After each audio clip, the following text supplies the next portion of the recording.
আজকে গাছ থেকে কাঁঠাল পেড়ে কাঁঠাল রান্না করে খাবো। বৌমা ভালো করে গাছ থেকে কাঁঠাল গুঁড়ো পেড়ে ফেলো। হ্যাঁ মা পারতেছি, কাঁঠাল তো এটা ফেটে গেল। বৌমা তুমি এটা কি করলে? এখন গিয়ে গাছতলা থেকে কাঁঠালগুলো নিয়ে আসি। কাঁঠালটা কেটে দেখি তো এর ভেতরে কেমন। কাঁঠালের ভিতরে তো অনেক মাংস হয়েছে। দাদি এই কাঁঠাল তো অনেক মিষ্টি লাগতেছে, রান্না করলে তো আরো ভালো লাগবে। আমি তো চলে আসলাম একটা রেস্টুরেন্টে, অনেকদিন ধরে বাসায় কোনো খাবার নেওয়া হয় না। আজকে তো রেস্টুরেন্ট থেকে বাসার জন্য গ্রিল আর রুটি নিয়ে যাব। ভাইয়া একটু তাড়াতাড়ি করে দিয়ে দিন। কাঁচা কাঁঠাল তোর চুলোর পরে দিয়ে দিলাম। এই দেখো বৌমা আমাদের কাঁঠাল রান্না হয়ে গেছে। তোমাদের টেস্ট করানোর জন্য প্লেটে করে খুলে দিয়েছি। এই দেখো চম্পার মা আমি তোমাদের জন্য কি এনেছি। মা বাবা তোমাদের জন্য গ্রিল আর নান রুটি এনেছে।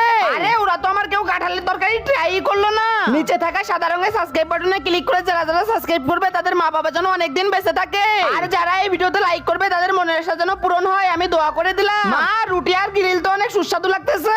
আমি আমার কাঁঠালের তরকারি